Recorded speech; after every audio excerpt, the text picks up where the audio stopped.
What's up, people? Welcome to another episode of Friday Night WrestleCast. I am your host, Adam Vale. Tonight I'm joined by Dana Abercrombie. What's up, Dana? Hello, everyone. Ricky Negron. Good evening. And Richard Bailey Jr. Good evening, ladies and gentlemen. Oh, right off the bat, just want to say sorry about Full Gear. Yes, there was no show. I know it's going to come up. We had a lot going on last week. We had the new consoles drop over at the Koalition. Go ahead with the Koalition with a K. We had a lot of content, a lot of games review. We have, of course, if you don't know, we also have Rich, Dana, and I. We do I Am Negan. It's a Walking Dead Universe podcast. We cover World Beyond, Fear the Walking Dead, the main Walking Dead, which is also coming back. But yeah, there was two of those, and we were just trying to cram all that in at the same time and try to cover Full Gear and just squeeze that in. And we're like, something has to go. We have to, something's not going to make it. And we felt, and I'm going to be honest, we just really felt that, I don't know how Ricky, well, I'm going to jump to Ricky in a second, but the three of us felt it was very predictable. The one match that we did sort of care about was Moxley, and we're like, we know he's going to win, against Kingston. We just don't see it happening. We don't see him dropping anytime soon, and so that was it. We felt it was very predictable. But either way, it's our fault. We should have still covered it, or even afterwards. But it was just we just got really hit hard over at the site. A lot of work going on. But Ricky, what did you think of that Full Gear show? Well, first and foremost, to all of our listeners, I want to echo Adam's sentiment there about apologizing for us not having Full Gear. It was an excellent card. It's a shame that we didn't get to do our predictions. I'm going to actually disagree and thought that it wasn't as predictable as thought, because I went through and did my own predictions for the show, and I probably got about 4 or 5 of those matches wrong. I would say maybe for the, as you said, like Moxley retaining was definitely was to be expected. And we can definitely there'll be a time. Okay, time is probably now to discuss that, because he's supposed to defend the belt against Kenny Omega coming up very soon, and I think that's getting it. Kenny's no doubt. Take it off him. Absolutely, it's going to be finally time for it to happen, and I think it's the right time. That's why I didn't think that Mox was going to drop it to Eddie Kingston. The only thing I didn't know was how they were going to have Eddie Kingston say "I quit," because that was really like just an intense program right there between those two. But the card in general, Full Gear, I thought was excellent. I wish we would have had a chance to discuss it, but as you know, we're the Koalition. We're more than just, well, obviously we don't just do wrestling, we do video games, and there's a lot happening at that time. So that's just how things worked out. Yeah, I was just busy. A lot of stuff going on, but it's all right. We're here, and we're here for Survivor Series. I was hyped at first, and I wasn't hyped anymore when I found out NXT wasn't part of it. And some of these matches got interesting, and we'll get to, like with the Drew and then the Roman Reigns, all that. Try to just more of like, what are they? Is this just clickbait? Because that's what I'm starting to think. Maybe it's just clickbait. But you know what? Let's start this off. All right, so the first match, and this is a 5-on-5. This is Raw versus Smackdown. This, I think, will be the first match, because usually these are the openings, right? Because we don't know. I don't know if you want to talk about that now. Maybe we should, because there's no space on this card. How long do you guys think this Undertaker farewell is going to be? And do you think it's going to happen at the beginning of the show, or sort of like an intermission, like in the middle? Rick or Richard? Or I think it'll be like a penultimate thing where, like, just before the main event they'll have that segment happen, but I don't think they're going to start the show with it. I don't think it's going to be a pre-show thing, because obviously, like, they keep advertising it to kind of draw people to watch a pay-per-view for it, but it's going to be something that they keep bringing up, and then finally, I would say right before the main event, whatever that is, which I'm not sure what that is quite yet. We'll do. Because they make it seem like it's going to be lengthy. You got Savio Vega confirming he's going to be there. JBL said he's going to be there. I think there's a few others that are going to be there. So are they just going to have segments on the screen, or are they going to be there in person?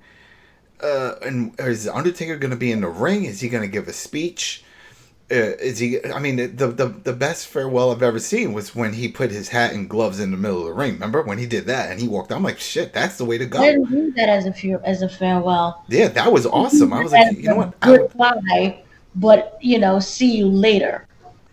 To me, that wasn't a farewell. That was a recognition of, I felt like a thank you to the fans, the way how he did it and folded it up and put the hat down. Yeah. He kind of took that time to kind of absorb that moment. So to me, it felt like it was a thank you for giving me this career. I'm not saying goodbye forever, but for right now. Well, if you saw the documentary, he saw that as goodbye forever. He thought he was done. A lot of things as the goodbye forever. I mean, remember after the Saudi Arabia match? Oh yeah. That was hot garbage.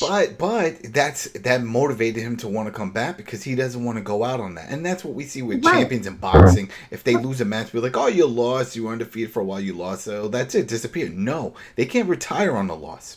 So even though he won that one, that was so sloppy. We saw that. Yeah.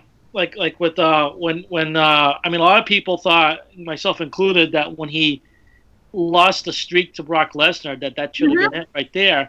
But I think that his issue was that because he got concussed, he doesn't even remember that match, and he doesn't want to go out on a match that he doesn't even remember happening. Yeah. And so they built up to, him giving the rub to Roman Reigns as being the next up big guy or whatever. But that match ended up being such a crap fest that he couldn't accept that being the final conclusion. He tried by doing all the ceremonial things that he did, by putting the hat in there, putting the boots in there, all that stuff. And I'll tell you what, I was there in person for that, and there were all people around me crying and everything. It was very emotional and very quiet in the ring, all around, and all that stuff. So people thought that was really, really it. And I'll even say that I thought myself that, oh, wow, that he's actually done. But we saw that wasn't the case. And so now it's become a boy who cried wolf thing where even I'm not convinced that this is it. Well, that's what I was just going to ask you guys. Because we'll just call it out now. Do you think this is it? This is his farewell, or you think we're going to see someone call him out? Some people are saying, oh, maybe this is when the Fiend will come out and do that, or maybe may see something else, maybe a surprise. The one surprise that I could only think of that anyone really wants to see is Sting. Sting has disappeared. His merch is off the WWE shop. There's a lot of talks of that maybe he may go to AEW, for appearances and stuff. I'm not thinking full matches. And even this, if he does have a match with Taker, I'm thinking it's going to be one of these cinematic matches. I don't think it'll be a legit one. But then Taker past week came out and said, no, I'm done with matches and I'm not doing any of those filmed ones anymore. So I don't know. We've seen I'm done. Even in the whole thing, I'm done, and then 2 minutes later, but maybe one more. For me, I feel that this, I hope it's not little taped segments, because that just, for me, it cheapens everything. I just like that live reaction, but then again, I don't know how we're doing with everybody flying in and we're in a pandemic still. But I feel that we may see a showdown. You know how they do that epic stare thing where it leads to a WrestleMania match later on? Showdown between Undertaker and I see the showdown is either, for me, it's between two people. It's going to be Kane or Sting. Oh, come on. Yeah, I don't know about Kane, but Sting, it has to be Sting. If they're going to tease anything for Mania, that's one we want to see. But the sad thing is, if that is Taker's farewell, he's going to win. And Sting has yet to win a match in WWE. And I don't want to see him just lose. I would like to see him win at least one. I get that, but Sting is at the point where he doesn't really need the win. He's...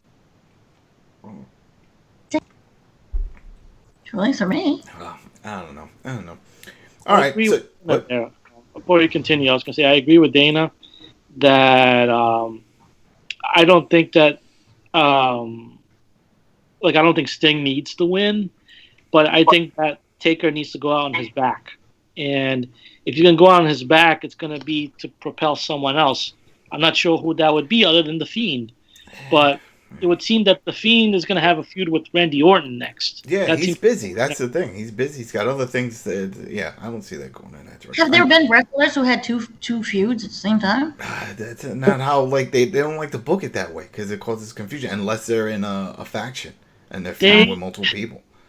But don't worry about it because regardless of what happens on Sunday, we're not going to see Undertaker come out again on Monday or on Friday. No. He'll disappear until Royal Rumble at earliest, I would assume. You know what? That's just how I see it. Well, now I think about it, I can see this whole farewell thing being sprinkled out throughout the entire pay-per-view. We could see some little segments, some backstage, some on filmed footage, back and forth, and then right at the end, Taker comes out and he gives his little speech. I could see that. So then that way it doesn't feel like it was just stamped in between somewhere, like when we see these Hall of Fames and when they say, "Oh, let's bring out the class of 2019," and everybody comes and they wave and they do their whole thing and then they're off the stage. I don't want to see something like that for Undertaker. That actually is exactly how they should do this. Sprinkle it out throughout the night. Yeah, right? Just sprinkle it out. And then right at the end, he closes out the show. He comes out. Fantasy booking. Yeah, fantasy booking. There you go. Fantasy booking, they sprinkle out these tributes throughout the show. They close it out with him. Actually, don't even close that with him in person. Close that with him at his home. With his family. Have you really thinking like, okay, this is it for him? This is now Mark Calloway saying goodbye. And then the lights go out. And then you look and you see Sting looking through a window. Yeah. And now or you see a crow. They just have a crow. Like yes. They just have a crow. I'm telling you, that's it. That's what, if this is fantasy time, this is what people have been asking for forever.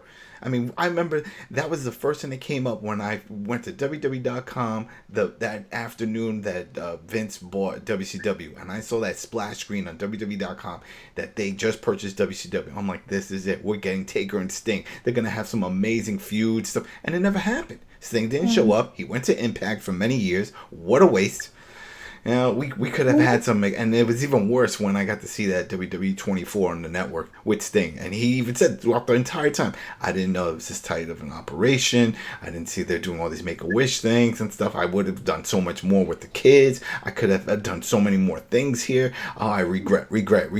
Maybe it was just the editing, but he said it like countless times throughout that thing, all the regret that he didn't just jump over when the contract that he had expired with Turner Broadcasting, because that was the thing. He had a very expensive contract, and they were not about to buy that. So he just sat home and he collected those checks. And when it did expire, that's when he went to Impact. But you know what? Let's jump into it. Now we got that out the way. Let's go into the first match. This is a 5-on-5 Raw versus SmackDown. We got Team Raw's AJ Styles. Hold on. I didn't interrupt for a second.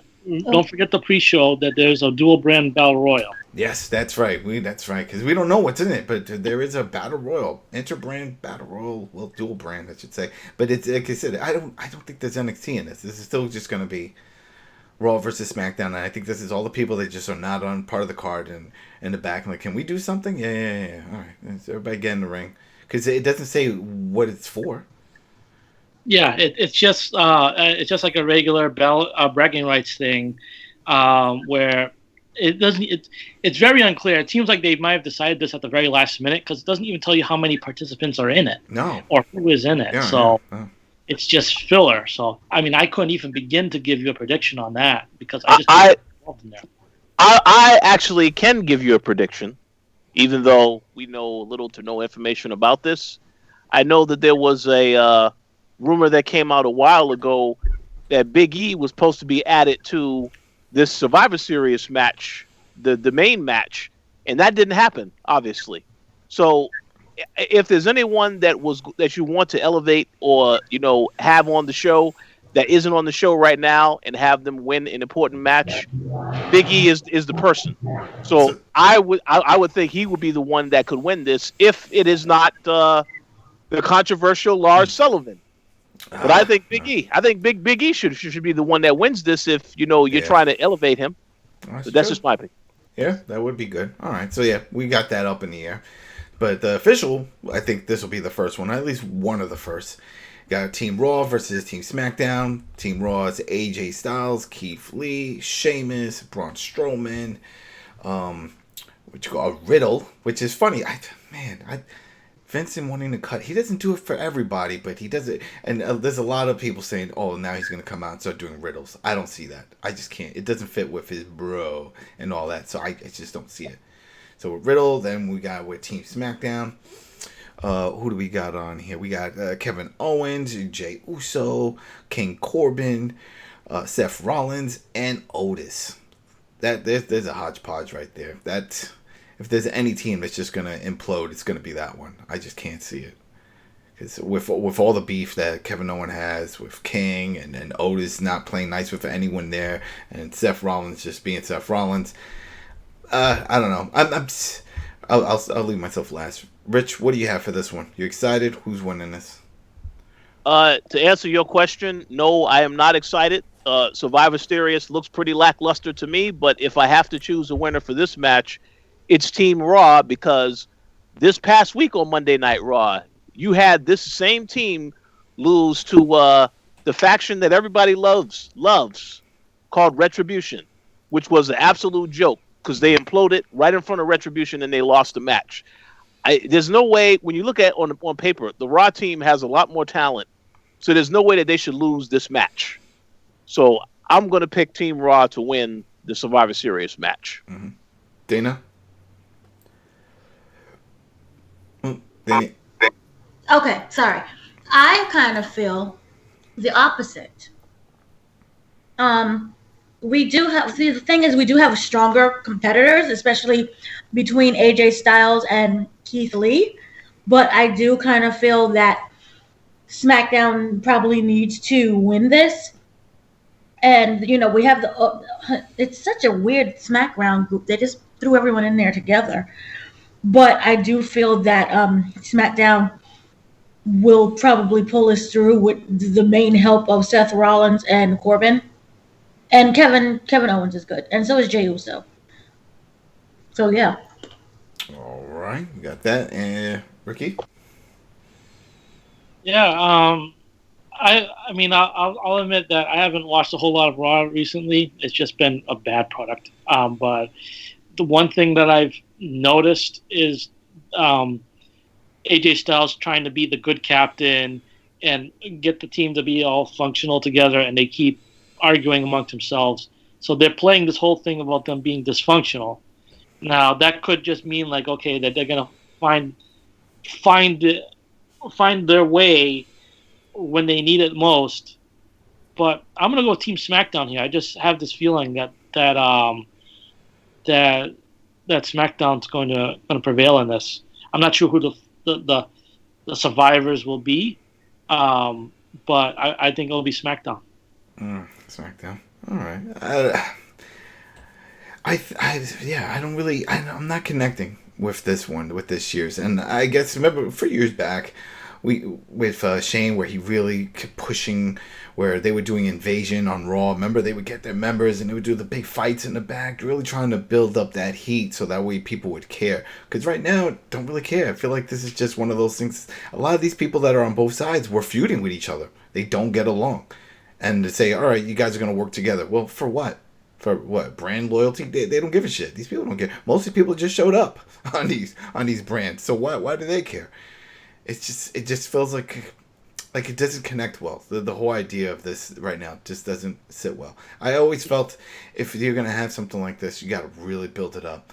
You got to build up all the matches and have, well, at least all the individual wrestlers, and maybe explain why they care and why they're going to put aside their differences with some of the other members here. Because as we're going to get into with the female one, which has Lana and Nia Jax. Come on, Nia Jax has been putting Lana through a table every week, and now she has to reach out and tag her to play nice. Come on now.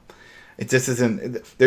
I don't see the upside for this, and I think that's the other thing. I don't see what the winning team obtains from this. Bragging rights of what? You're going back to just hating each other once it's done. It's not like it's all baby faces versus heels. So if it was all baby faces of Raw versus all heels of SmackDown, okay, I can get that. But this, no, it's just a mismatch of everything. It's like, oh, we got a little this, a little that. We just want to put these guys together 5-on-5, and you're gonna enjoy it. It's like I don't know about that. I wonder one thing now, because of the pandemic and people getting infected and them not really having much of a control over everything. If that's kind of how they're, because of that, the booking and kind of the storyline and planning really has faltered a lot because of that. And so why a lot of these matches just feels like it was thrown together. Well, if you were to talk to somebody who doesn't watch, real quick, Rich, if you were to talk to somebody who doesn't watch wrestling, and you say, "Oh, you watching wrestling still? Yeah, what kind of matches?" And you tell them there's a 5-versus-5 for men and a 5 versus. It's like, where's the social distancing there? What happened to 1-on-1? Why do you got to put 10 people in a ring? That doesn't seem very smart. All right, Rich. I was going to say Dana made a very good point. However, I have to admit, we all know WWE is absolutely horrible. They were horrible even before the pandemic when it came to booking and writing. So I don't think that has impacted everything that they do, because they've been doing a bad job on other stuff prior to that. But the one thing I do want to say is, when you think about some of the people that should be in this match, it really should be highlighting the best people on SmackDown and Raw in this match. And when I look at the Raw, the people on the Raw team, clearly there are a lot of people on that team are people that I would consider stars of the future, like Matt Riddle and Keith Lee, who have been on losing streaks ever since they came to Monday Night Raw. That's why I figure they need to win this, because they haven't done nothing with these guys since they've moved up to the main roster. Yeah, Keith Lee had a very short run at the top when he was doing that whole thing with Drew, and then poof, they were like, all right, you're out of the title picture. Now go battle with Braun. Oh, and you're going to be tagging with him at Survivor Series also. So put aside all the differences of him throwing you off stage and all that. All right, so let's go into the next one, which is the females. All right, there we go. The women of WWE. We have a Raw team, which is Nia Jax. We have Baszler, we got Lacey Evans, Lana, Peyton Royce, which is, I don't know how I feel about this whole thing with the Peyton Royce things. And then going against SmackDown, we have Bianca Belair, Ruby Riott, Liv Morgan, Bayley, and Natalya. So I'll just start this one off. I hope that it is SmackDown, because I want to see something happen on the Raw side with Lana and with Nia Jax. Something has to happen there. I just don't see how Lana is just going to be like playing nice. We keep hearing, according to Dave Meltzer and the dirt sheets, that, oh, this is a build-up to make her a super babyface. This is their build-up. They're planning. That's why she's going through all the tables. I'm like, okay, well, she's on the same side with Nia Jax at the Survivor Series. So if anything, that would have been a one-on-one match if this is really the build-up. Because what are you going to do? You're putting that feud aside for the greater good of your brand to win. Unless she isn't going to give a shit and be like, I don't care, and I'm going to fight her and do it. But then again, I also can't see her picking up Nia Jax and putting her through a table. So I just don't, I don't know. I just don't see where that whole thing is going. So just because of that, I will go with SmackDown, and that's my vote. I say SmackDown wins it. Why not? Give it to Natalya. Let Natalya get the pin. Most likely it will be Bayley if that team does win, because it's Bayley. And what about you, Dana? What do you think of this? But wouldn't that be the ultimate babyface move, where you're forced in a situation where you have to fight alongside your opponent, your nemesis, and you have to, like, I guess, humble yourself? No, that never works. It's all about the comeuppance. That's always WWE style. There's always, you get the comeuppance. It's going to happen. It's going to happen. And that's what they keep saying. It's going to happen. That's why they're putting her through a table. It has nothing to do about, her husband and leaving, all that stuff. Didn't matter. And again, just not to go too much into it, but Rusev Miro, he was already talking about leaving even before everything happened. So when he got cut, I wasn't surprised, because he wanted to go. He was very vocal that he wanted to go. He didn't want to sign a new contract. So I don't really consider that much of a firing. It's just like, hey, you got what you wanted.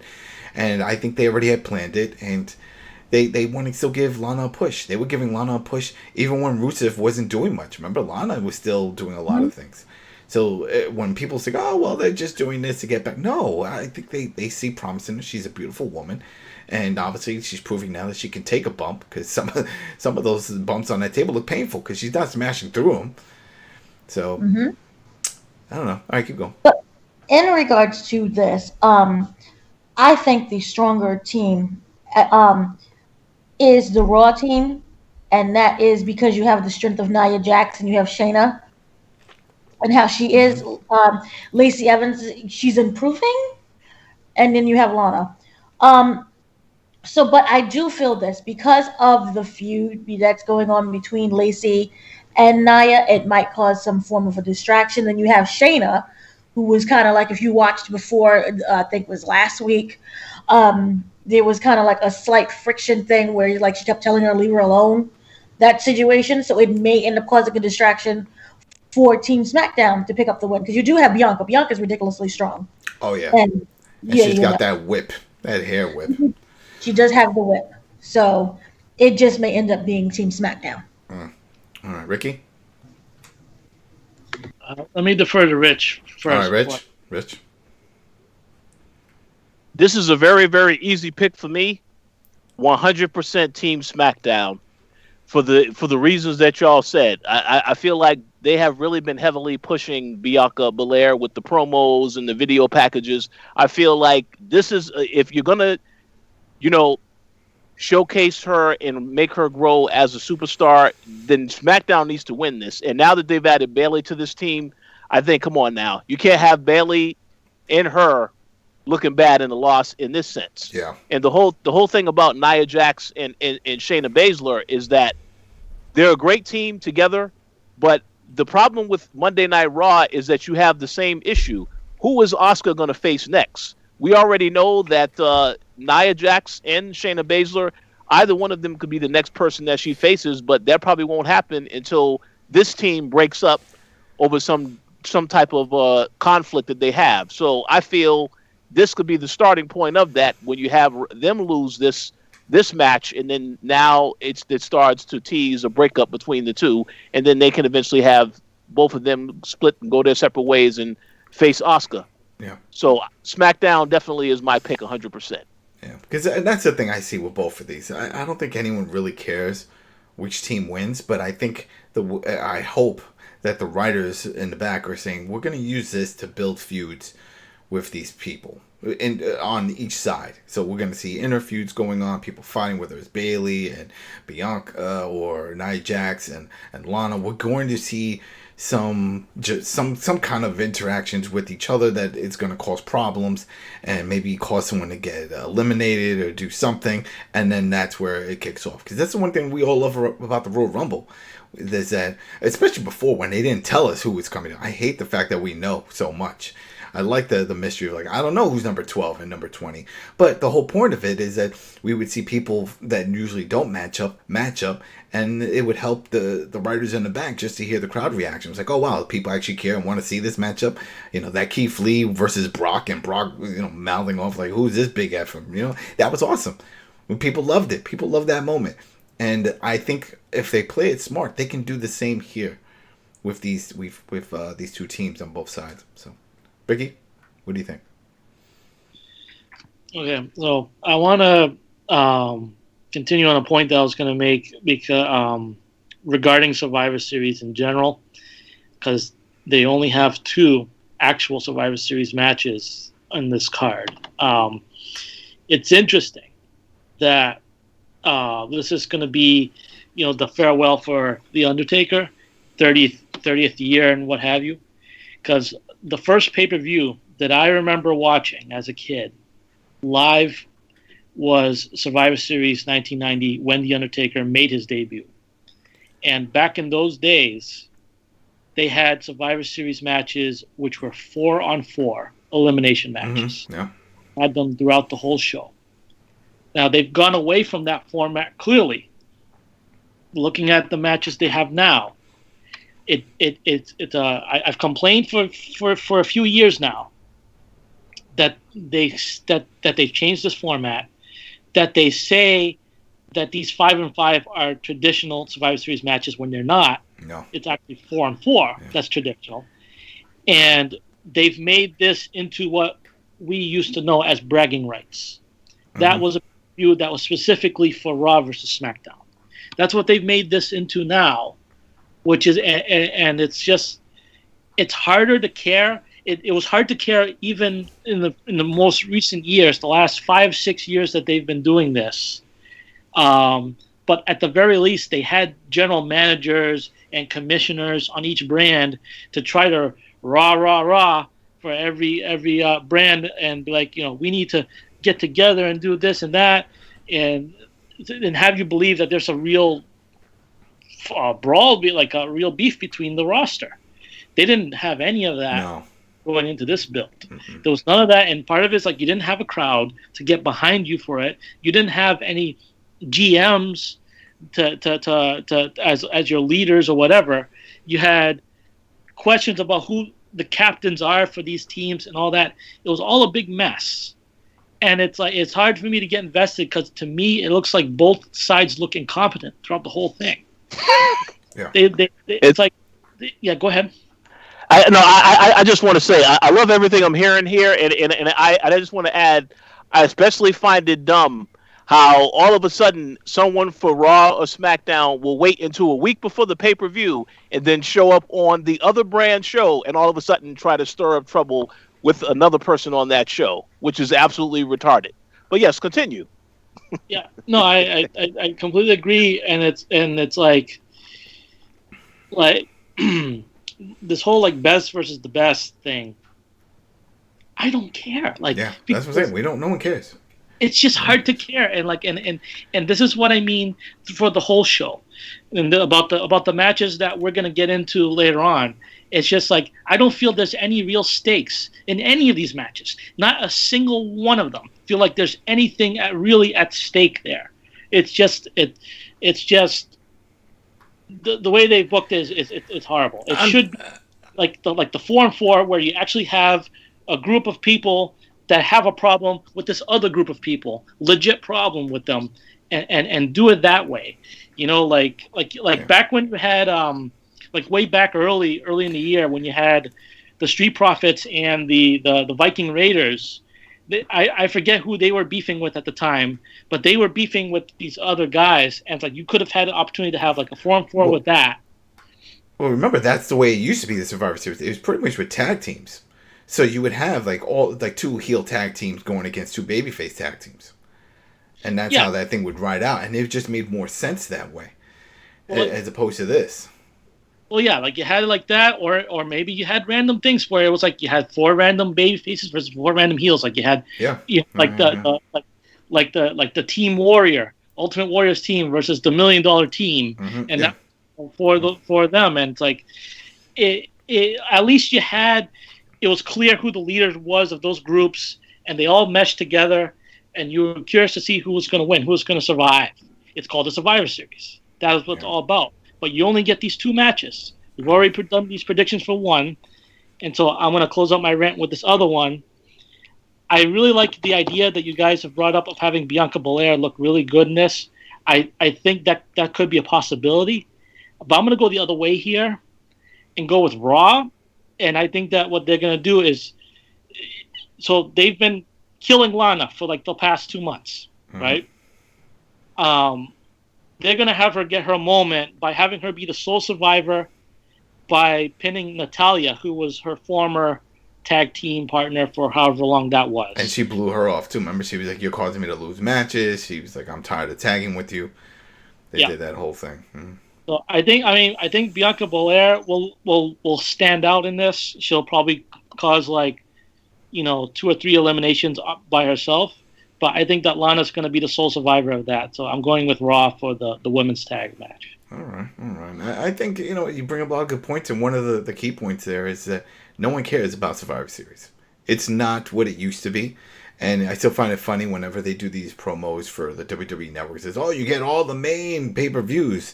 And they always show the little image of Survivor Series. I'm like, it's no longer a main pay-per-view. It's not up onto par with WrestleMania and Royal Rumble. It's just not. SummerSlam. It's not one of those. So they consider it, but it's not. And it hasn't It's been. One of the original 4. But the thing is that it's not being treated like a big deal. Because if you'll remember, I remember, I want to say it was 2011 that you had Survivor Series where the main event was not a Survivor Series match, but it was still a big match. It was Rock and Cena tagging up against Miz and R-Truth. It's amazing to say that sentence, that Miz and R-Truth were a tag team in a main event for one of their major pay-per-views. But that was such a big deal. And it's like, you don't have that anymore with this. Like, there should be matches with actual stakes, like belts on the line. There are no belts on the line. No belts on the line here. But you know what? Then it's another reason why I do think we got this main event that we do have, which Drew and Roman.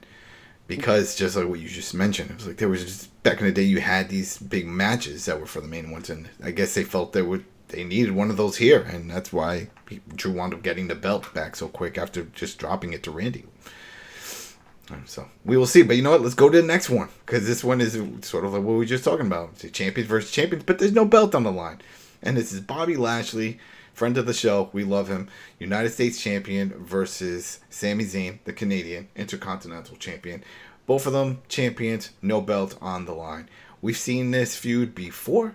There was even fake sisters involved at one point. Remember that? When Zayn was bringing out Bobby Lashley's family members, and that was when Bobby Lashley was a babyface, and Sami Zayn was still a heel, and he's still a heel here. But they're both pretty much heels at this point. Well, it depends on who you talk to now that I think about it, because a lot of people like the Hurt Business, and so who knows. But either way, I don't think anyone really cares, because there's nothing on the line. If there was a belt, then yeah, there'll be an interest. But right now, it doesn't matter, because if Zayn loses, whatever, he's still a champ. Zayn goes for Bobby. So, Dana, what do you have here? We know you're not a fan of Bobby Lashley, but you do respect him. You have a picture up on your wall. So, what do you think? Is Bobby going to pull this off? You know what? You have so many lies. So many lies. I burnt the poster. See, there you go. So it wasn't a complete lie. I do recall seeing it on your Instagram. You had a picture above the bed. Guys, Diesel, I understand it. I get the reason why you do it. He's like the song, Solid as a rock. Bing, bing, bing. All right, keep going. No, obviously I will never acknowledge Bobby Lashley or him winning anything. And if he does win, it was because he cheated. The Hurt Business came out and cheated for him. So I see this going to Sami Zayn. Okay. Interesting. Rich? Let me start by saying, there's a wise man on this show that made an excellent comment not too long ago. This man by the name of Ricky made the comment that I will be fully convinced that WWE is behind Mustafa Ali when they give him that United States Championship. And in my personal opinion, Mustafa Ali versus Sami Zayn, that would have been a far better match than Bobby Lashley versus Sami Zayn. He pronounces it Mustafa Ali, I believe. Oh, sorry. Well, no, Ali I thought he always said it Mustafa. Mustafa. Yeah. Mustafa Ali. Okay, well, he's just referred to as Ali now. But and he got the Ali from Muhammad Ali. Yeah, exactly. Yeah, but I just wanted to make that comment first and foremost, because I feel like anyone who has seen what these guys can do, I think that would be a far more entertaining, even though they're both heels, that would be a far more entertaining back and forth matchup than seeing Bobby Lashley in this match. But for the sake of what they have put together here, I personally don't care about the match. This will probably be the match where I decide I need to take a bathroom break, and then I will return to watching the pay-per-view after it's over. But if I had to pick somebody, I'm going to root for Sami Zayn, because Sami Zayn as the heel that always just, gets by dirty, doing dirty stuff. I love to see that, and I think he needs this more than Bobby Lashley. Do you think, because you brought it up, do you think Retribution's going to get involved in this or any of the matches on this card? Yeah. You make a very good point. They should get involved in this. The Fiend also is not on this card, so I would hope that some of these people are going to get involved on the pay-per-view at some point or another. But yeah, Retribution should get involved in this. Sure, what if the Fiend is part of that Battle Royal, that opening, and just destroys everybody like he did with Retribution when he just killed that push when he came out, and he was like, you know what, Her Business is struggling fighting these guys. I can show up by myself and beat them. I actually wouldn't have a problem with that. But, as we'll get into later, I do think if he is going to interfere in the match, it might be that main event. But we'll see. But yeah, as far as my pick, yeah, I'm rooting for Sami Zayn. I don't care about Bobby Lashley. Respect Bobby Lashley. The Hurt Business is great, but when you overexpose a team like they are overexposed on Raw, they get stale very quickly. Gotcha. Ricky? Well, regarding Retribution, I'm going to go with the Hulu theory. And what I mean by the Hulu theory is that if they're not featured on the Hulu edit of Raw, oh yes, don't expect to see the Hulu cut. And that's what I've noticed in the last few weeks. That when I I've been telling you guys, I haven't been watching Raw. It's just not worth the time. But every once in a while, like I've been curious about Retribution. When I see a clip of like Mustafa Ali versus Ricochet, I was like, I wonder how that match went. That was a good match. And yeah, it was a good match. Hulu, and it was not on Hulu. And there was a promo that Retribution did the week before. It was not featured on Hulu. So it's like these guys are an afterthought, largely to the company. So I wouldn't expect any involvement from them in this match. And I'm going to say Bobby Lashley wins this. I'm rooting for Sami Zayn. I find him to be the more entertaining one. But Sami, again, I hope I'm wrong. I like Sami Zayn more. He's more entertaining. But I think that they're going to go with the big, brawny, muscular Bobby Lashley because that's Vince's taste when it comes to these kind of things. There you go. Yes. I have to go with Bobby Lashley. Good supporter of the show. We love him. Wow. He loves us. So because of that, I can't, hey, that's it. I'm biased. So I'll just say it. Bobby Lashley wins. That's it. He's going to win all of it. He's going to be champ for at least 2 or 3 years. Right before he retires, he's going to have a long reign. And then go into Hall of Fame. All right. So then we go up to match number 4. And this one, I see what they were trying to do for the longest time. We know where they're going with this. But I'm still not buying it. I'm not invested. And this is the New Day. They're the Raw Tag Team Champs going against the Street Profits, the Smackdown Champs. If you recall, when they switched brands, they were like, what do we do? We're champs on each side. It was like, oh, well, we'll just hand over the belts and we swap. I saw that in the back. I was like, boring. This is how you do it? You could have did something else, but it was silly. I don't know. And then this whole thing that's going on and with the way they're trying to push the Street Profits, I have a feeling they're going in the heel direction. And this is what's going to happen. But even this, I'll let somebody else, whoever wants to go. In fact, Ricky, you already told me. Are you excited for this match? Do you see any surprises in this match? Is this something you want to see? And again, there are no titles on the line. This is just champion versus champion. This might as well just be champions versus champions, a pay-per-view, because a lot of this is on that same vibe. Not at all excited about this. I'm so sick of their back and forth on the shows. I think I was talking to you guys about this before we started recording, that even today's episode of SmackDown, the way it started, was just cringeworthy. I just can't stand it. This thing with New Day and Street Profits, it just doesn't entertain me at all. I don't care about this match. If they both get counted out, then great. I don't care. But I think that if I had to make a prediction, I'll say New Day wins just because they've got because they're the better team, objectively speaking. But I'm not invested in it at all. If Street Profits win, it won't be any hair off my back. I just don't care. Mm-hmm, mm-hmm. Dana, you have a good friendship with Xavier Woods. So are you biased or what's going on? Here's the thing. My issue is with both of them and their booking. There's a very fine line between being really corny. Did I say Elijah Woods? You did. You said Xavier Woods. I said Xavier Woods. I'm thinking Elijah Wood because he's another friend of the show. No. But that's the problem with them, just both of them in general, especially with New Day.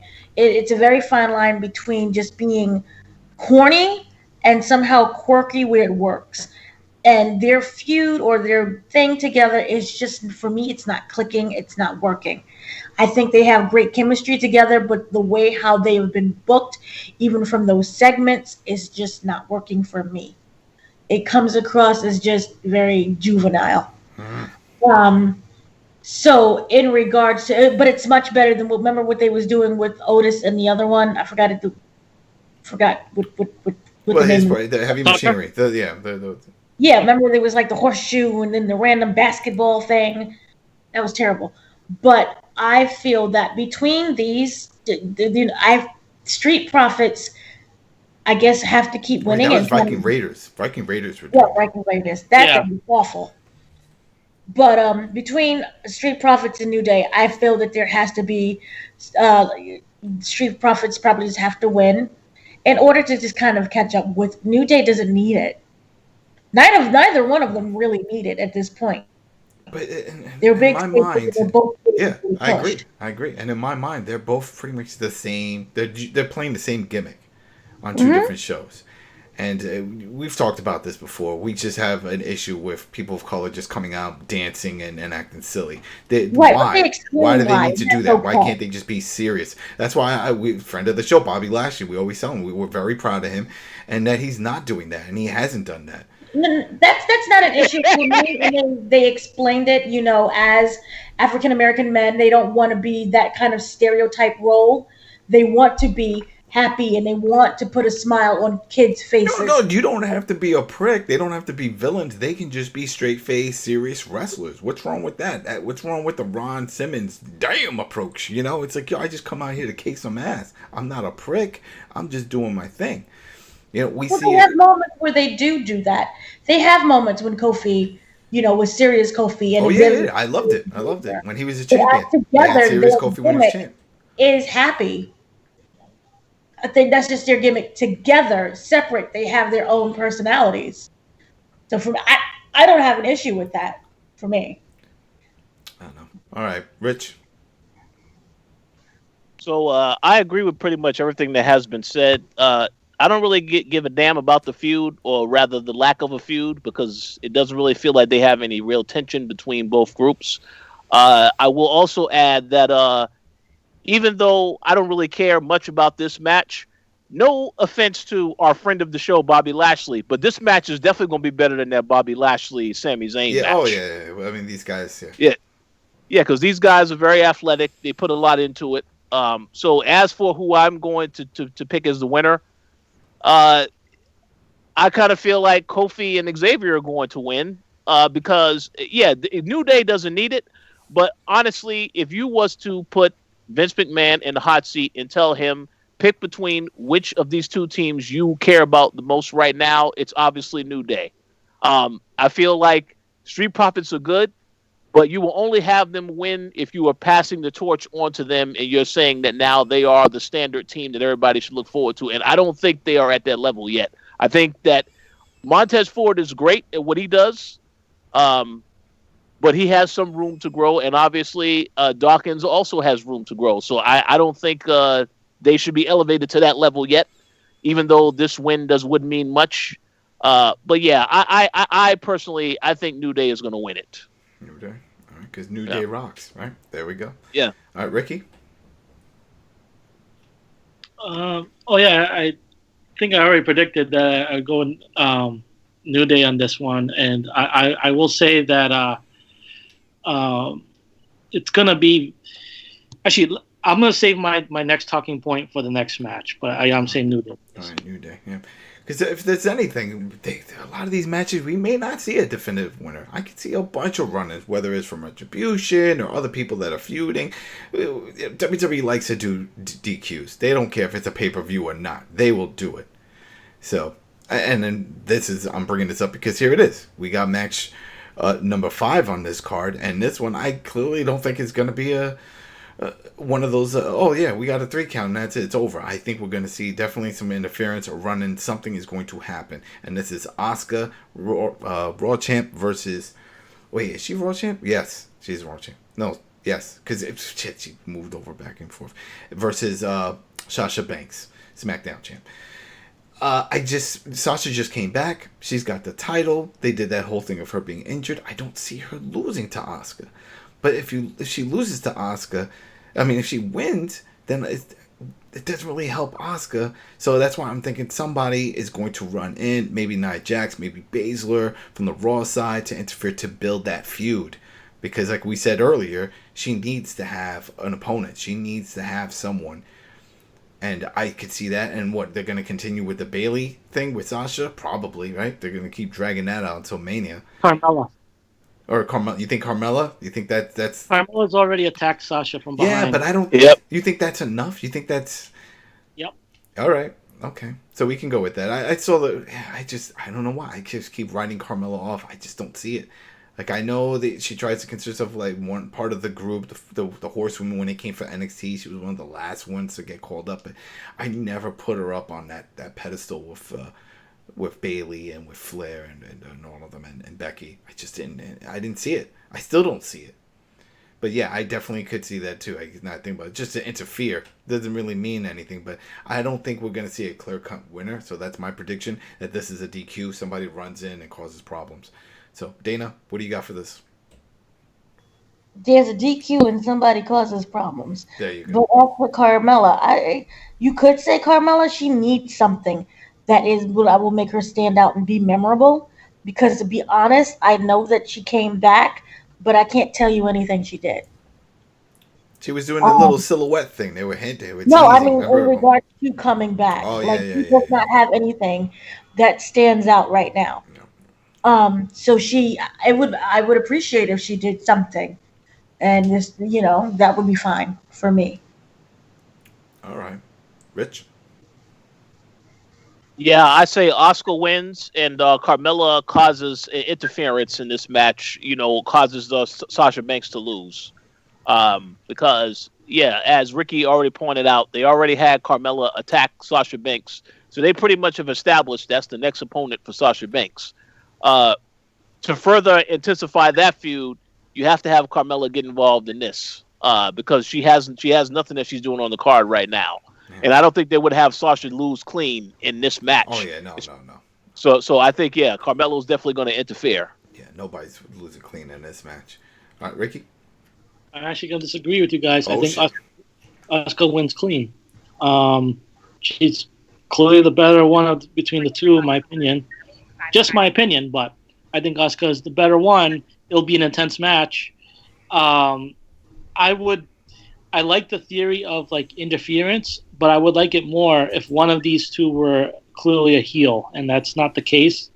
You don't usually have a babyface win a match against another babyface after getting help from a heel.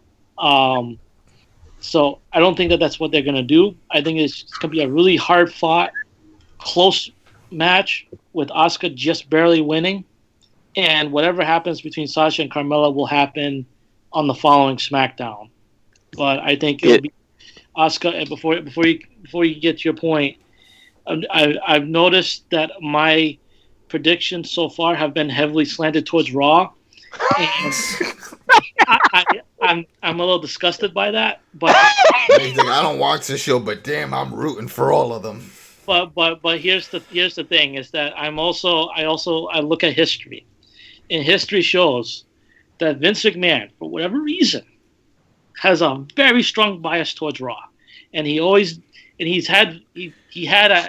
Raw, and it was a Survivor Series a few years ago where Raw won every match, every single match on the card except for the pre-show one, every match. But you know why? Because of the ratings. I'll get to your point in a second, but Raw, he heavily favors Raw. Raw's the flagship show, and the only time that I can remember where Raw didn't get the advantage was last year when NXT was being propped up as the third brand, and they made NXT look like the standout of that show. But I think it's going to be, again, a Raw-centric in terms of the results. But what were you going to say? Yeah, I have to go against that now, only because that's not the case anymore. It's all about making Fox happy. And with their show, with the Renee show not doing well and that falling apart, they're doing everything they can to try to boost those ratings. So I can see a lot of those stars winning just for that reason. And that was another reason why we saw all the major storylines from Raw get switched to SmackDown when they did that shakeup. Think about it. We just saw tonight. We just saw a continuation with Rollins with the Rey Mysterio. That's still going on. That should have been done with on Raw, but that carried over.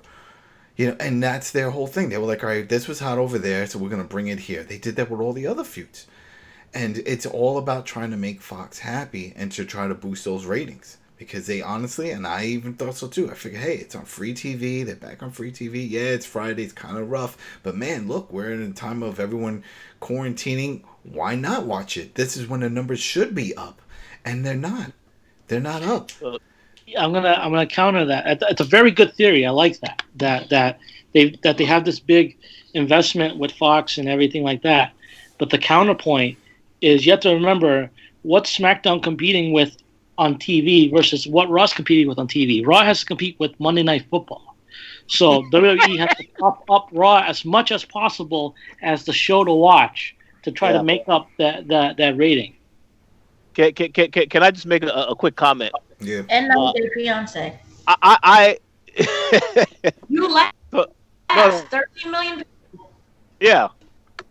So let me just make a quick comment. I agree with the points that both you and Adam made 100%. The only thing I want to say about why this match is a little annoying for me personally is because they just had Sasha Banks and Bayley involved in the feud with Asuka and Kairi Sane a couple months ago. And there were multiple matches in which they had Asuka going against Sasha Banks. So because of the decision to overexpose the friendship and, Sasha and Bayley, they're on every brand, all this other stuff. That's why this match to me, it doesn't mean as much because I've already seen them face each other in some pretty tough back and forth matches. Mm-hmm. Yeah. And Asuka got the pins on those. Yeah. And so, all right. But you know what? This is going to be the big one. This one, I think we have a lot to say because it happened very sudden. And this is the main event. This is Drew McIntyre, who is now the champ again for Raw. And then we got versus Roman Reigns, SmackDown champion. He's going to be accompanied by Paul Heyman, of course.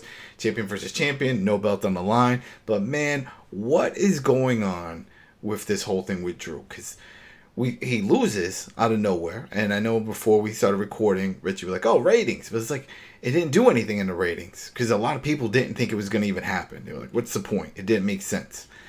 But regardless, it happened. And then we're like, oh, well, they're going to build something up. And they had some teases with Sheamus and this whole thing. And then all of that got scrapped on Monday. And poof, he's a champion again. He has a cool entrance. He has a sword now and all this stuff. Like, oh, he's He-Man. He got reborn. And he's kicking ass. And now he's a champion. And I'm wondering, did they just put him with the belt for the ratings, not from what you were saying for this, but for the ratings for this, so it's like champion versus champion. But then even then, that's short-term booking because that was only a few days ago.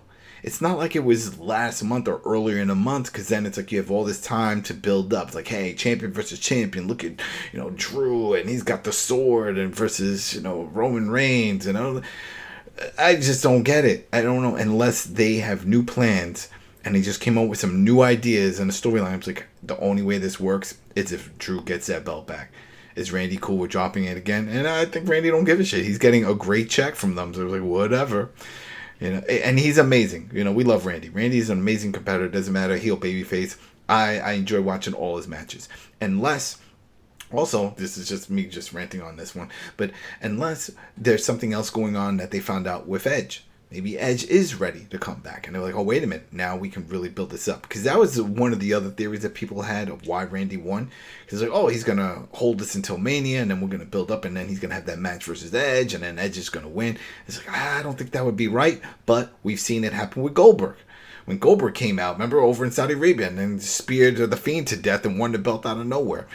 So it's like, it could be possible that somebody just comes back and does something like that. But that's not going to happen. So what is the big picture of having Drew get this title? And especially, it's not like this is title versus title, because then that would be answered, right? It's like, oh, title versus title. This is what's going on. It's not what's going on. So the big question here is two questions here. Who do you guys have for this one? And why do you think Drew has the belt? So I'm not giving my predictions yet. Dana, what do you think for this? Those two questions. Why he has it and who's going to win? I don't think they know what they're doing with the booking. I didn't have a problem with Drew McIntyre losing because this was a situation where it was just really bad timing. We all knew that he was supposed to win for WrestleMania, and the WrestleMania that we got was not what we wanted nor what he deserved in the sense there was no crowds.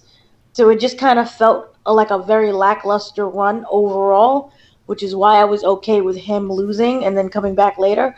But I do feel like this was a setup for, a match where champion versus champion, have something where you can throw in each other's faces and you're on that even playing ground. So it works in that regard for this match.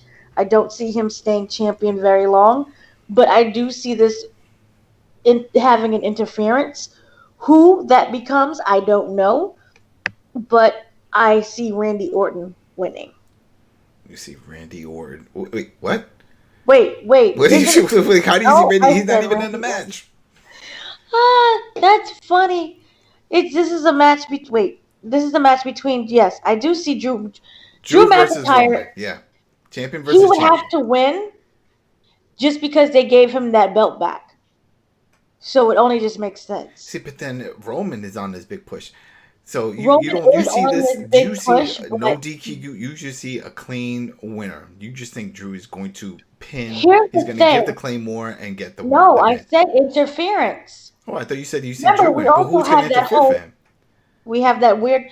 Wasn't it the last time that we saw there was that weird thing with Bray? I remember how Bray was in the background.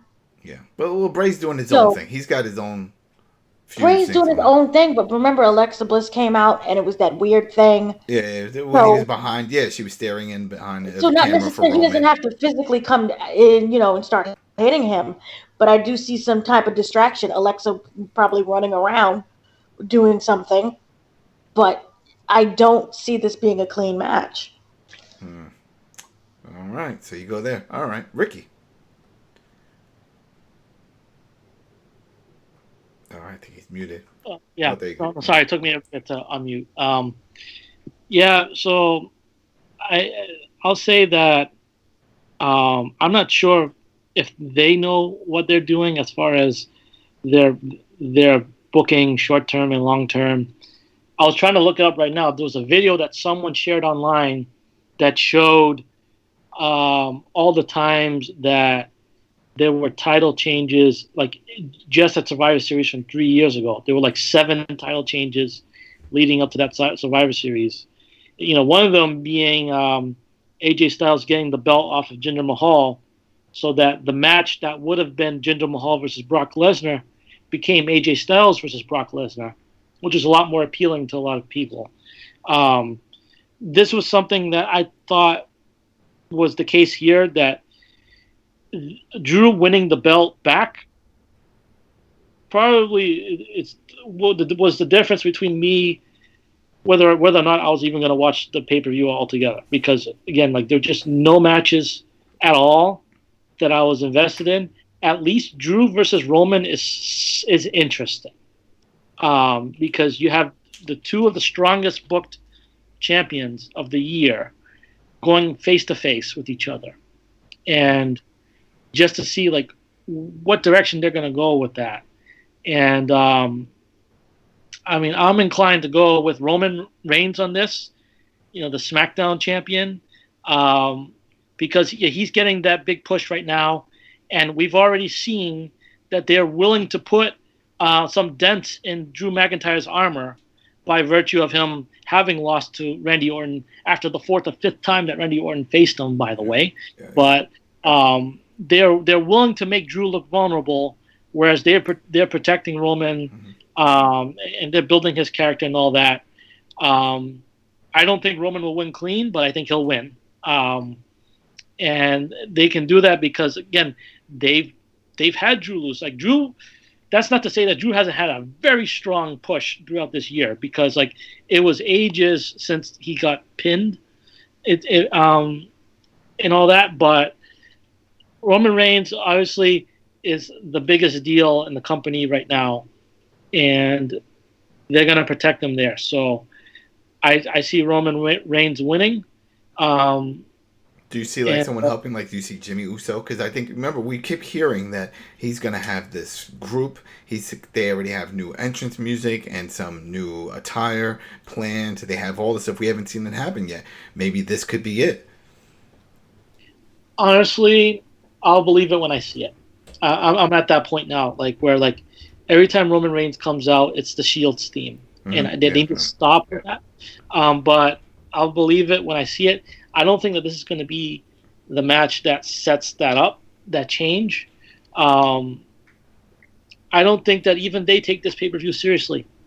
If you look at the card they're giving, well, they're not taking any of these pay-per-views seriously. You notice they've all been pretty short ever since the lockdown. So I don't think it's as if they're trying to hold off and just keep hoping that eventually the next month everything will go back to normal and they can start doing stuff in front of live crowds. I'm not sure necessarily that the length of the pay-per-views being shorter has to do with whether they take it seriously or not. I could be naive here, but they might be seeing that you don't need to have a 4-hour long show for it to be a good thing. And I'll say that going back to what I was talking about at the very beginning of this show, with Full Gear being an excellent show, the one problem that Full Gear has that all these AEW pay-per-views have, that they're too long. And I think that that's because with AEW, and this is my theory, is that AEW is loaded with workhorses, and they all have to have their really long matches, and because of and they all need to be featured. And whereas in WWE, they're not afraid to have short 5-minute matches. Now, didn't Cody confirm that next year Dynamite's going 3 hours? I don't know if that's been confirmed. I've heard that. That would have been breaking news. No, they said there's another show that's either an hour coming, but I know that there is. It's another show. There's another show that's coming. It's going to be an hour long, and it's coming to TNT. That has been confirmed. That's for next year. I see. So I don't think that they would make Dynamite 3 hours long. That'd be a big mistake. I don't think that necessarily the length of the pay-per-view is indicative of whether it's quality or not. It's whether you get the matches, whether you get matches that you care about going into it, and matches that you care about the result. And it's going to be they're going to be very hard pressed to make people invested in these matches. But I'll say if any of them comes close, it'll be Drew versus Roman, just as far as who's the real alpha male in the company right now. I'm interested to see just how that plays out. All right. Rich, what do you got for this one? So first and foremost, as for the winner, they are 120% going all in on Mr. Roman Reigns. Now, I will say this. We already saw, Ricky and I was at WrestleMania a couple years ago, and we saw Roman Reigns versus Drew McIntyre, and that match was cut short.